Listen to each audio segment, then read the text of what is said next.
যাদের টাকার খুব প্রয়োজন, ঋণের মধ্যে আছেন, এমন একটি আমলের কথা বলবো, একটি দোয়ার কথা বলবো, হতে পারে আপনার যে প্রয়োজন ইনশাআল্লাহ পূরণ হয়ে যাবে, ঋণ পরিশোধের ব্যবস্থা হয়ে যাবে, ঋণের বোঝা থেকে আপনি মুক্তি পাবেন। তো প্রিয় ভাই, আমি যে আমলের কথা বলবো সে আমল হলো নিয়মিত পরিশ্রম করা, আল্লাহর প্রতি ভরসা রেখে, আল্লাহর নাম নিয়ে। আর ভরসাটা আল্লাহর প্রতি এমন থাকতে হবে যে আমি আমার আল্লাহর কাছে দোয়া করেছি, আমার রব আমার আল্লাহ আমাকে দিবেই দিবে, মানে পরিপূর্ণ ভরসা আপনাকে নিয়ে কাজ করতে হবে। এবারে আপনাদেরকে বলবো আমলের কথা। কোন আমল? ধরেন কোনো জিনিসের প্রয়োজন আপনার, টাকার হোক, রিজিকের হোক, চাকরির হোক, হঠাৎ এমন হয়তো বিপদ চলে এলো, টাকার খুব প্রয়োজন, তো কোনো সাহায্য সহযোগিতার আশ্বাস দেখতে পাচ্ছেন না, তো আমলটি একবার করে দেখুন, হতে পারে আল্লাহ রাব্বুল আলামিন আপনার প্রয়োজন পূরণ করে দিতে পারেন। তো 2 রাকাত নফল নামাজ পড়বেন, নামাজ পড়ার পরে দুরূদ শরীফ পড়বেন, ইস্তেগফার করে পড়বেন, তারপরে হাত উঠিয়ে আল্লাহ রাব্বুল আলামিনের কাছে দোয়া করবেন। সেটি নিজের বাড়িতেও করতে পারেন, মসজিদেও করতে পারেন। আপনার পাশে যে মসজিদে যে উজু করার পরে 2 রাকাত নফল হাজতের নামাজ, তারপরে হাত উঠিয়ে আল্লাহ রাব্বুল আলামিনের কাছে দোয়া করবেন।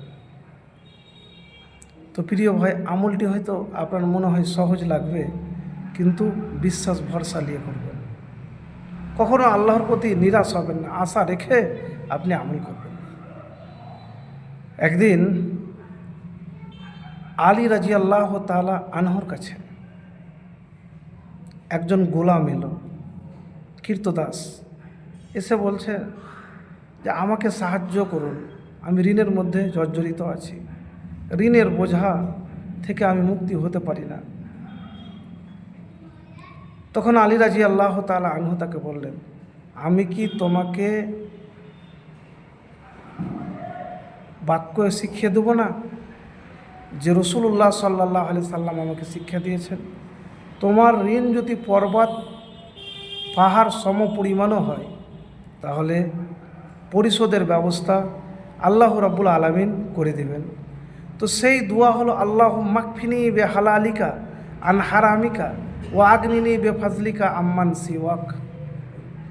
তো প্রিয় ভাই, এই দোয়া কতবার পড়বেন?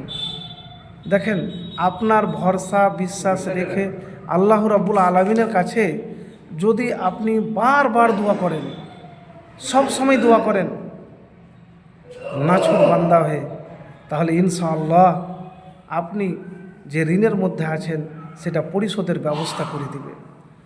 আর এই দোয়া যখনই পাঠ করবেন তখনই কিন্তু দুরূদ শরীফ পাঠ করবেন।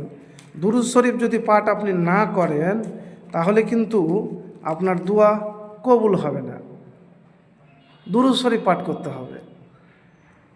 দেখেন, আমি আপনার ভিডিওতে যেটা বলবো সত্য বলবো, আপনাকে মিথ্যা আশ্বাস দেব না। কেন জানেন? আমি পাপের ভাই কেন হব? আপনি যদি মুত্তাকি পরহেজগার আল্লাহওয়ালা হতে পারেন, আল্লাহ যদি আপনার দোয়া কবুল করে, তাহলে আপনি দুনিয়াতে অল্প সময়ে তাড়াতাড়ি ধনী হয়ে যাবেন, ঋণ থাকবে না, জীবন সুখের হবে। তা আপনাকে পবিত্র হয়ে আমল করতে হবে।